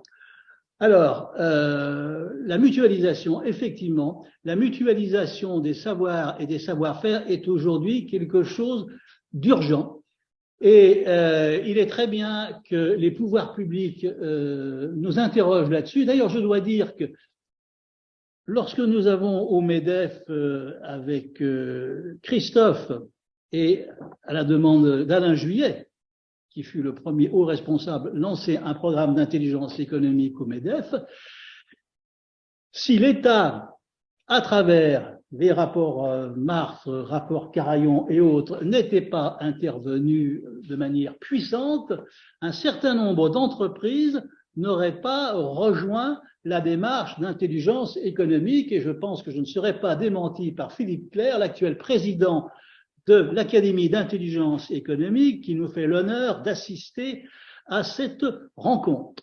Donc, qui dit mutualisation des savoirs et des savoir-faire, dit aussi le dépassement des frontières classiques de l'entreprise. Je parlais des fournisseurs, je parlais des clients, mais il faut y associer aussi les territoires.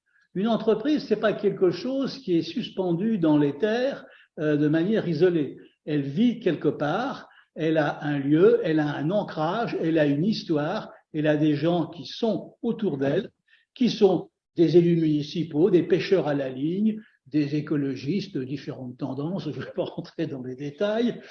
Et donc, elle vit dans la cité. Une entreprise, c'est un petit forum qui vit dans un gros forum qui est une municipalité. Et donc, l'État, le territoire, ont des rôles à jouer avec l'entreprise. C'est pour ça que nous, on peut parler d'intelligence économique territoriale, parce que les portions du camembert, eh bien, ce sont celles de l'intelligence territoriale de la ville de Nevers ou de la ville du Havre. Elles fonctionnent de la même manière. Si le maire du Havre veut réagir par rapport aux problèmes énergétiques et d'acheminement de gaz ou de pétrole demain, eh bien, il va étudier des risques, il va étudier des innovations, il va étudier un management collectif et il va pouvoir s'inspirer, appliquer l'intelligence économique de sa cité avec le port, avec les entreprises du département. D'ailleurs, le port du Havre, en matière de sécurité, a fait l'objet de normes internationales ISO 28000, je ne veux pas rentrer dans les détails, mais qui ont très bien marché, qui ont montré la compétence en matière de sécurité et de sûreté de nos installations portuaires françaises, comme de nos centrales nucléaires, qui malheureusement se retrouvent aujourd'hui dans des difficultés qui ne sont pas le fait des ingénieurs qui sont ici. Parce que ce sont eux qui les ont construites et c'est à eux qu'on va leur demander maintenant de les réparer. Or que nous étions à l'époque la première puissance mondiale en matière d'énergie civile. Et nous le devions grâce notamment au général de Gaulle. Bien, alors j'ai une remarque de Alban Magyar en ligne là, sur le chat. Alors, il nous donne une recommandation. Alors, recommandation sur la méthode pour le chef d'entreprise ou l'animateur. Il dit de recommander de lire Coacher avec les stoïciens de Jordi Piat Cornella et Charles Sénard aux éditions de Buck Supérieur. Alors voilà, bon, très bien. On le remercie de ces conseils. Merci, c'est tout à fait. Vous voulez réagir? Jean, tu veux réagir? Je veux réagir pour dire merci Oui. Merci Alban de la proposition. Elle figurera dans notre bibliographie. Absolument, elle figurera. C'est dans cette bibliographie que pour l'instant, malheureusement, si vous voulez, je suis un peu gêné parce que on ne peut pas encore vous présenter le MOOC opérationnel. Mais ça va venir, notamment grâce à Vincent. Grâce à Vincent, ça va bientôt venir. Enfin, mais on a bien prévu une bibliographie dans laquelle figure un certain nombre d'ouvrages de base, d'ouvrages de conseil, et celui-là, s'il n'y figure pas déjà, on l'y mettra avec grand plaisir. Merci. Alors, moi j'ai une autre question dans le chat qui me concerne, puisqu'en fait, c'est écrit. Alors, dans l'introduction, Christophe Dubois-Damien a parlé d'un nouveau paradigme économique et a trouvé a précisé qu'il fallait que le modèle d'intelligence économique, la méthodologie et les outils soient adaptés. Qu'est-ce qu'il veut dire par là? Alors, qu'est-ce que je veux dire par là? Alors, d'abord, ce paradigme économique, En fait, c'est le paradigme issu de la troisième révolution industrielle qui met comme intrant la donnée, la data. Comme au cours de la première révolution industrielle de 1780, l'intrant, c'était la vapeur, et 1880, l'intrant, c'était l'électricité. Alors, c'est pas ma science, ce sont les travaux de l'OCDE là-dessus. Alors, je vais enchaîner avec mon ami Bernard, parce qu'en fait, oui, moi, ce que je crois, c'est que, en fait, quand on a démarré avec les méthodologies de l'intelligence économique, avec la notion de signaux faibles, eh bien, avec les outils que nous avons, avec l'ambiance, avec ce paradigme nouveau, on a des signaux faibles qui deviennent littéralement assourdissants. Donc, en fait, ça change les choses. Et ça, je réponds à la personne qui a posé cette question. En fait, quand on écoute l'exposé très pédagogique de Bernard sur ce MOOC, dans les différents camemberts, on retrouve, et évidemment, on vit dans un environnement qui est notre environnement. C'est ça que je répondrai. Est-ce que tu veux compléter? Oui, tout à fait. L'intelligence économique n'est pas imperméable à la philosophie, hein, loin s'en faut. Il ne s'agit pas de philosophie, il s'agit d'un modèle économique nouveau. Oui, c'est un modèle économique qui est adapté particulièrement, qui a toujours existé. Il y a toujours eu, depuis que l'homme fabrique et vend, il y a toujours eu des intelligences économiques. Les Phéniciens venaient sur les plages, ils déposaient des cadeaux pour nouer des liens, créer des réseaux avec de futurs clients. Ils faisaient de l'influence en même temps que de l'intelligence inventive. Je dirais que ici, nous n'inventons rien. Nous rassemblons des compétences et des savoirs qui existent déjà, mais qui, du fait qu'ils travaillaient séparément, travaillaient inefficacement. L'intelligence économique, c'est faire en sorte que ce qui était dilué, ce qui ne se parlait pas, s'écoute, communique. Voilà, c'est ça. Les 5 piliers, finalement, l'intelligence économique, c'est la capacité à faire travailler ensemble les 5 piliers que nous avons commentés tout à l'heure. Bien, alors merci beaucoup Bernard. On a une question de la salle, alors vas-y. Oui, alors justement à propos des gens qui font peu d'entreprise, c'est important évidemment, de plus en plus parce que c'est une baisse. Mais à propos du risque, on a parlé de la sécurité, de la défense, de la protection, etc., des anticipations du risque. Alors la question que je me pose aujourd'hui, est-ce que l'approche que vous avez, est-ce que ça ne risque pas dans l'entreprise de valoriser le craintif et taper le moral de l'optimisme? Est-ce qu'en France, aujourd'hui, on n'a pas besoin de gens qui prennent des risques dans l'industrie, qui disent je vais fabriquer quelque chose avec des semi-conducteurs que je vais commander en Chine? Est-ce que, voilà, vous voyez ce que je veux dire? Alors, pour nous, à ISF, l'intelligence des risques, c'est synonyme de prise de risque. C'est synonyme de prise de risque, et un risque découvert peut être une opportunité. Et puis, le risque d'un partenaire peut amener mon entreprise à le rassurer. Le risque des autres est quelque part un vecteur d'influence pour moi, parce que moi, j'ai des ingénieurs chez moi qui vont pouvoir dire à l'autre, mais non, votre risque, il n'est pas si grand que ça, et puis on peut trouver une solution, on peut trouver un arrangement. Il n'est jamais inutile de s'intéresser aux risques que l'on court soi-même, mais jamais inutile de s'intéresser aux risques que courent les autres. Un fournisseur, un client court des risques, eh bien, je peux l'aider et je peux obtenir un certain nombre de choses en lui transmettant mon savoir ou mon savoir-faire. Je peux faire remonter aussi à l'État, aux administrations dans le territoire où je suis, la perception de certains risques en échange de leurs conseils. Puisque nous avons, grâce à Bercy, le CICE, nous avons une structure d'intelligence économique, eh bien, entamons un dialogue avec cette structure qui soit un échange de risques, d'opportunités. Je peux, par exemple, favoriser un bassin d'emploi en déshérence en disant vous ne pouvez plus vendre vos machines ou vos ustensiles en Russie ou en Ukraine pour des raisons évidentes, mais moi, je sais que vous pouvez le faire au Brésil ou en Équateur, parce que j'ai eu une information.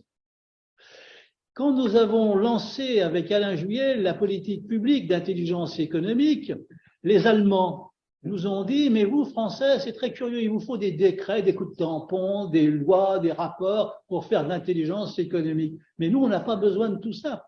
Ça fonctionne naturellement parce que chez nous, c'est une culture. C'est la culture hanséatique. L'Allemagne est un archipel linguistique qui, depuis l'Antiquité, s'étend des bords du Rhin jusqu'à l'Oural. Et c'est un pays où un banquier peut passer des informations à un industriel qui, lui, va les transmettre à une municipalité, laquelle va bénéficier, par exemple, d'informations venant d'Afrique de la part d'une église luthérienne allemande implantée en Namibie. Cette rapidité, ce schéma nous perturbe, nous, Français, logiciens et cartésiens. Parce qu'il n'y a pas chez nos entreprises, chez nos acteurs économiques, une solidarité spontanée, patriotique, avec des Français qui sont en difficulté chez nous ou à l'autre bout du monde. Donc, nous disaient ces Allemands, eh bien, nous faisons de l'intelligence économique exactement de la même manière que vous, mais on n'a pas besoin d'avoir d'administration, d'avoir de décret, ce qui était tout à fait recevable, bien entendu. Philippe Clerc, qui est là, connaît bien aussi les Suédois et les pays scandinaves, qui s'inspirent exactement du même côté délié dans les relations entre pouvoir public et entreprise. Alors, j'ai une autre question de Claude Foulon sur le chat. Il écrit « Je retiens, libérons la parole dans l'entreprise et sans sanction. Est-ce possible ?» Le problème est là. Et je reconnais bien Claude Foulon. Mais c'est vrai, parce que avec votre système de MOOC, vous faites appel à tout le monde. Quelle est la liberté des cadres et des… Voilà. Alors, c'est pas simplement que ce soit possible, c'est urgent. Oui. Et c'est urgent par les temps qui courent. Et il ne faut pas… Alors évidemment, il peut y avoir des réticences qui sont dues à des conceptions personnelles, managériales, qui font que on ne diffuse pas l'information, on n'aime pas ce genre de rencontres. Eh bien, il faut de la persuasion, il faut un management de l'intelligence économique qui dépend du patron. Le patron de l'intelligence économique, c'est le patron de l'entreprise. Comme le patron de l'intelligence économique nationale, c'est le président de la République. C'est lui le chef. Alors, ça peut se déléguer. Il peut y avoir évidemment des systèmes internes, mais le responsable sommital, c'est le patron dans les deux cas. Alors, il faut que tout le monde comprenne qu'il est de l'intérêt de tout le monde d'échanger, d'écouter. Et ça c'est un travail. C'est un travail d'animation qui demande du sang-froid, parce qu'on va se heurter à des sensibilités, à des histoires personnelles qui sont tout à fait respectables, qu'il faudra comprendre, deviner à demi-mot. Il faudra faire de la diplomatie. L'intelligence économique, dans ce sens-là, c'est une forme d'humanisme, parce que l'entreprise, elle n'est composée que d'hommes et de femmes, et c'est ça le plus important. Et pour revenir à nos philosophes, comme disait Protagoras, l'homme est la mesure de toute chose, l'homme est la femme. Donc, c'est là le nœud du problème, c'est ce qui se passe dans les têtes et dans les cœurs. Mais je t'interromps, mon cher Bernard, pour te dire que je reconnais là ton idéalisme et ta passion, bien entendu, mais je reviens à la question qui a été posée par Claude Foulon. C'est le problème de la sanction. C'est-à-dire que dans le système, quand même, le cadre, l'ingénieur, de préférence dans notre cercle, va demander l'autorisation à son entreprise pour venir… Non, on ne sanctionne pas. La sanction viendra d'elle-même parce que ceux qui se mettent en retrait ou qui ne veulent pas participer vont se retrouver petit à petit marginalisés. Le chef d'entreprise n'a pas besoin de prendre une sanction. Ceux qui ont cette attitude de défiance vis-à-vis de l'intelligence collective se retrouveront sanctionnés par eux-mêmes, tout naturellement. Donc, il faut laisser faire les choses. C'est pour ça qu'il y a effectivement de la philosophie dans le lieu. Merci, merci. Alors, maître, vous voulez vous présenter un mot, vous êtes… C'est Superman, je fais du droit du travail. D'accord. Je ne sais pas si ma question est pertinente. Mais si. Je me la pose en tout cas. Les échanges créatifs que vous évoquez, ils posent en fait la question aussi plus largement du dialogue social dans l'entreprise, en fait, des échanges Et oui, du coup, de la place, ce rôle des représentants du personnel au sens large, enfin, CSE, organisation syndicale représentative de l'entreprise. Voilà. Alors, Ça peut faire bouger les lignes. tout à fait, mais question qui vient d'une expérience de terrain et juridique, et c'est pas le juriste que j'ai été qui vous le reproche. Les représentants du personnel font partie de l'intelligence économique comme tout le monde. L'intelligence économique, elle est d'abord annoncée. C'est le chef d'entreprise qui dit, à partir d'aujourd'hui, nous envisageons de mettre en place un système d'intelligence économique. Voilà comment ça va fonctionner, c'est-à-dire que chacun pourra, à proportion de ses compétences ou de ses idées, participer ou ne pas participer à ce système, qui est un système transparent, accessible à tout le monde. Et donc, bien entendu, que les représentants du personnel pourront… alors la RSE, les objectifs de la RSE, les objectifs du savoir-être, du vivre ensemble, parce que c'est ça, là, ils font partie de l'intelligence économique. Une entreprise influente est une entreprise où on se sent bien. Une entreprise qui fidélise ses cadres est une entreprise qui va détecter des risques. Je vais faire attention. Je vois passer sur mon ordinateur où j'entends une conversation qui laisse supposer un danger pour la boîte. Si je sais qu'il y a une intelligence économique et qu'on m'écoutera, je vais informer, je vais alerter. C'est le droit d'alerte, hein, qui n'a même pas besoin à ce niveau-là d'être codifié. Donc, bien entendu, la RSE fait partie des objectifs. La RSE est servie, comme les autres finalités de l'entreprise, par l'intelligence économique, absolument. Et à son tour, de faire remonter des alertes également. Parmi les risques, il y a les risques, par exemple, les risques psychosociaux. Le harcèlement, qui est absolument insupportable, c'est quelque chose qui relève de l'intelligence économique. Et comment est-ce que l'intelligence économique va contribuer à aider, à supprimer ce fléau? Eh bien, on en parle. Un risque dont on parle est un risque qui est déjà évacué à 50%. Il faut savoir nommer les risques. C'est ce que nous apprennent les antiques, les Romains et les Grecs. Le nomen, quand je donne le nom d'un dieu ou d'un daimon à une puissance obscure quelque part à la croisée d'un chemin, j'ai nommé le danger. Quand je nomme le danger, je l'ai déjà considérablement réduit et nos anciens commerçaient avec le génie local. C'était ça la religion antique. La religion antique, c'était finalement une économie du risque avec des puissances que l'on arrivait à nommer. Donc, quand on parle d'un risque en entreprise, nous sommes les héritiers de cette civilisation. Hein? Et donc, et nous avançons. Alors, c'est peut-être pas très probant dans les têtes, c'est peut-être pas évident, parce que chacun repart avec son quant à soi, chacun a son jardin intérieur. Mais quand vous rentrez chez vous et que vous avez assisté à participer à une réunion d'intelligence économique, votre curiosité, votre intelligence personnelle va s'éveiller. D'ailleurs, nous sommes tous des intelligences économiques personnelles. Nous fonctionnons selon le premier schéma, parce que nous sommes capables d'inventer, d'ignorer, de nous poser une question qui n'existait pas hier dans notre tête. Nous avons nos réseaux que nous cultivons, que nous pouvons développer, que nous pouvons améliorer. Nous sommes une mémoire.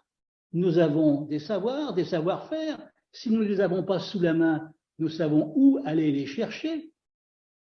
Et puis, nous sommes capables de réfléchir. Nous sommes capables d'analyser. Et si nous nous sentons un peu à l'étroit dans nos compétences, nous pouvons solliciter d'autres analystes. Donc, l'intelligence économique de l'entreprise, c'est exactement la même chose que nos intelligences économiques humaines, car nous sommes des systèmes d'intelligence économique biologique. Le problème, c'est que ce que nous faisons, nous, de manière inconsciente, rapide, déliée, l'entreprise, elle, a beaucoup plus de mal à le faire parce que c'est une organisation.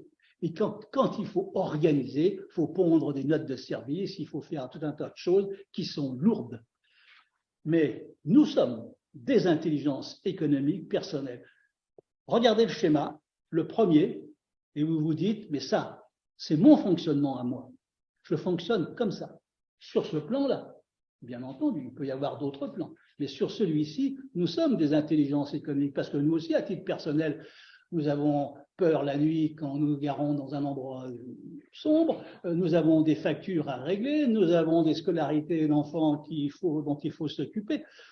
Nous sommes assaillis par les mêmes problèmes, par les mêmes portions du camembert que l'entreprise dans laquelle nous sommes. Donc, c'est exactement la même chose. Là, simplement, il y a une différence d'échelle. Et qu'est-ce que fait IESF? C'est-à-dire, on réorganise à travers ces 5 piliers des choses que chaque ingénieur, que chaque scientifique fait de manière quotidienne sans en être toujours conscient. Oui, vas-y, allez-y. Ah, Non, vous vouliez réagir à nouveau? vous avez répondu à une partie de mon interrogation et en fait, l'autre partie, je suis probablement pas assez. Mais si, vous inquiétez pas. Enfin, voilà, c'est que enfin, moi, ce que je crains, c'est que, en fait, l'organisation du code du travail est telle que le pouvoir de suggestion ou de contre-proposition, il est principalement dévolu, enfin, ça fait partie des prérogatives, soit des membres du CSE, soit des organisations syndicales dans le cadre de la négociation collective. Et du coup, ce schéma qui est implanté risque finalement peut-être de freiner un peu. Enfin, Oui, je vois ce que vous voulez dire. Alors, tout à fait. En fait, la fluidité ou la fluidité des échanges conduits. Dans les entreprises, on a aussi ce qu'on appelle les réunions d'expression des salariés, c'est une fois par an. Et en dehors de ça, les gens peuvent s'exprimer, mais ils ne sont pas forcément invités. Donc, il y a un mode de fonctionnement qui correspond à des pratiques. Et vous, peut-être en fait de freiner, ou qu'il faudra peut-être prendre le point de désamorcer. Alors, tout à fait, c'est très judicieux. Là, vous parlez de professionnels à l'intérieur de l'entreprise qui sont professionnels d'une partie qui concerne la RSE, le droit du travail. Eh bien, vous leur dites à ces gens-là, faites votre propre intelligence économique. Une manière de les contourner, si je puis dire, c'est de les associer en leur disant, mais l'intelligence économique, elle est démultipliable. Toute division, tout secteur de l'entreprise va créer sa propre intelligence économique. Le chef d'une filiale qui se trouve à Toulouse, il dit « Oh, ben, l'intelligence économique, c'est Paris. » Mais non, c'est Paris, d'accord. Mais vous pouvez faire la même chose à Toulouse. Vous, professionnels du droit dans l'entreprise, eh bien, créez votre intelligence judiciaire.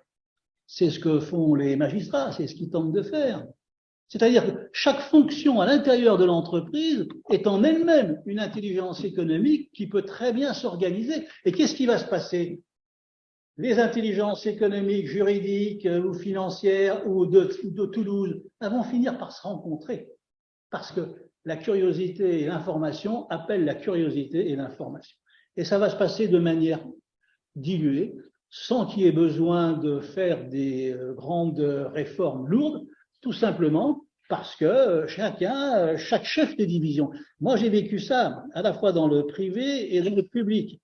Chaque chef de division est jaloux de ses prérogatives, comme chaque spécialiste. Oh là là, qu'est-ce que c'est? À partir du moment où le chef d'une division, d'un secteur comprend que lui-même, il peut aussi mettre en place avec ses collaborateurs le même schéma, eh bien, il va faire de l'intelligence économique. Ce ne sera pas la peine de le forcer parce qu'au bout d'un moment, il va y prendre goût. Et inévitablement, il va parler avec les autres. Et il appartient au patron de veiller à ce que les intelligences économiques de Lyon, de Toulouse, de la partie électrolyse ou de la partie refroidissement des bétons, par exemple, eh bien, finissent par se parler. Et ça va arriver. Merci. Alors, j'ai une autre question qui est écrite dans l'introduction. Dans l'introduction, vous dites que la souveraineté économique ne s'hérite pas, elle se conquiert. Qu'est-ce que vous voulez dire par là? Alors, qu'est-ce que je veux dire par là? Je veux dire que nous avons pris peut-être de mauvaises habitudes en Europe en général et en France en particulier sur cette notion de souveraineté. C'est-à-dire que je me souviens, le 27 juin 2017, j'avais organisé à Sciences Po une grande réunion sur la notion de souveraineté numérique. Et j'avais ouvert le bal en disant, c'est pas la souveraineté numérique, c'est le numérique à l'assaut de la souveraineté. Et dans le domaine de la souveraineté industrielle, c'est pareil. Quand on m'a confié la présidence du comité économie d'IESF, je précise que c'était avant le Covid, avant la crise sanitaire, j'ai dit, un des sujets qui m'intéresse le plus, c'est l'industrie française, la notion nouvelle, la nécessaire renaissance. Ça veut dire quoi? Ça veut dire que s'il y a renaissance, on se met, c'est toujours ma grande idée, c'est dans le paradigme actuel. Ça veut dire qu'on va pas, c'est pas, et ce que j'ai expliqué tout à l'heure dans l'introduction, il faut tenir compte de la situation dans laquelle on est. Il faut tenir compte de l'attitude des États-Unis, il faut tenir compte de l'attitude de la Chine. C'est vrai qu'on a perdu du temps. On a perdu du temps, mais nous, on doit s'adapter à cet environnement. C'est ça, reconquérir sa souveraineté. Vous aviez une question? En fait, les dialogues, la richesse des dialogues et du coup la richesse de l'intelligence économique du domaine qui touche à peu près tout, me font pousser une réflexion sur finalement le potentiel de la puissance de ce mot, de cet outil d'enrichissement du savoir, qui est notre mot. Bernard Besson a fait appel aux bonnes volontés pour le peupler d'expériences, de cas concrets, etc., pour l'enrichir et pour le rendre vivant. Il vient aussi la réflexion que le fait qu'il y ait tellement de sujets connexes à l'intelligence économique, comme les sujets de toute organisation culturelle de l'entreprise, des droits, du syndical, de la RSE, etc., il y a tellement de domaines connexes que cet outil peut être aussi vu comme un agrégateur de ces autres domaines et de la façon dont ils s'interfacent avec l'intelligence économique. Donc, un appel à tous ces experts de ces autres domaines pour réfléchir à leur lien en rapport au modèle que propose le monde. Je crois déjà que c'est fait pour la normalisation. Voilà. Oui. Oui, il y a une tentative, enfin, il y a une normalisation en cours. D'ailleurs, dans l'intelligence économique, on utilise dans un certain nombre de portions du camembert toutes les normes qui sont à notre disposition parce que les ingénieurs et les scientifiques participent largement à un travail normatif international dont il est bon de s'inspirer. En domaine de l'intelligence économique, de l'intelligence des risques notamment, que j'ai beaucoup, sur lequel je me suis penché beaucoup avec Jean-Claude Possin, nous avons constaté la richesse incroyable, la simplicité aussi de langage de ces normes qui éclaire beaucoup d'entreprises. Hein, notre droit français ferait bien d'en prendre parfois des leçons. Alors, puisqu'on parle de normes, je l'ai annoncé tout à l'heure, il est prévu, ça devait avoir lieu en décembre, mais pour des raisons de disponibilité, ça aura lieu en janvier. Il est prévu une autre conférence sur le thème de l'intelligence économique avec la norme ISO en présence d'un universitaire qui s'appelle Pierre Desplanches et de notre ami Philippe Clerc. Voilà, donc les normes, on y a pensé aussi. Oui. Et j'espère que tu pourras enrichir le débat. Autre question? Oui, commentaire et question. Vous nous avez parlé de camembert. Moi, j'ai vu des trèfles, ce qui nous renvoie plutôt à l'Irlande, qui marche peut-être mieux que la Normandie actuellement. Mais question, vous nous avez rappelé que les premiers travaux datent de 1994, on est en 2022.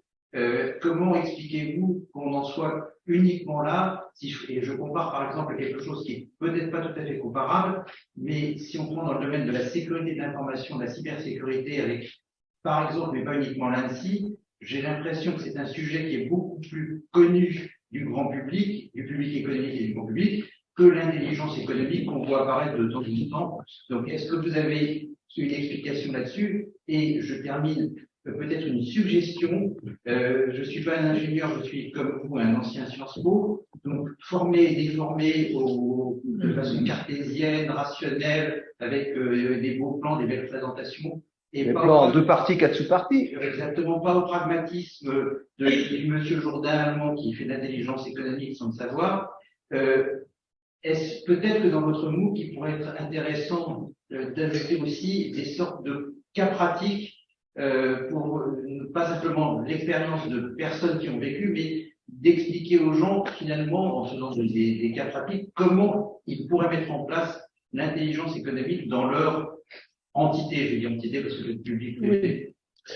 Alors, j'en vais en parler, mais nous avons des cas pratiques déjà, des ingénieurs qui, sur certains aspects du camembert, sont venus dire des choses tout à fait concrètes, vécues.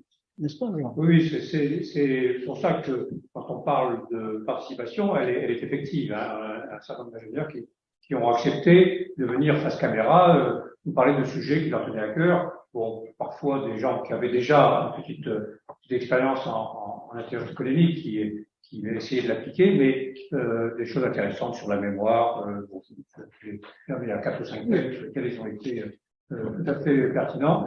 Et on est ravis de cette expérience. C'est pour ça que je ne serais trop encouragé d'autres bonnes volontés à venir, parce que je ne dis pas qu'on tourne en rond, parce que je pense qu'on a une vision au sein du comité assez large, mais tout rajout d'expériences différentes, en particulier quand elle est concrète, parce qu'elle est appuyée sur des faits vécus, est riche pour nous et pour tous ceux qui profiteront de cette expérience ultérieurement. Bien, eh bien, écoutez, notre conférence a duré 2 heures.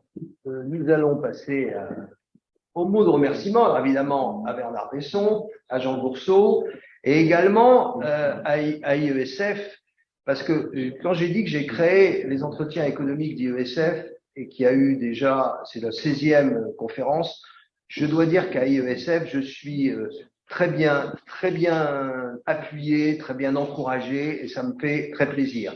Donc, je remercie Marc Rumeau, qui est notre nouveau président. Je remercie Jacques Bongrand, qui est présent aussi, qui coordonne les comités, et également Jean d'Ambreville, qui est le délégué général. Voilà. Bon, je dois remercier également, il arrive tout de suite, là, à l'instant, Vincent Beivert et son assistante, ici présente, qui s'appelle Marie-Jeanna Glissic, et qui est stagiaire alternante dans une école de communication. Bon, parce que sans eux, techniquement, aujourd'hui, on n'aurait pas réussi. Alors, bravo, merci beaucoup. Plus la suite, parce que avec UNIT, ça a été dit par Jean, la mise en place du MOOC, sa faisabilité et les ateliers derrière, c'est grâce à UNIT que ça se fera.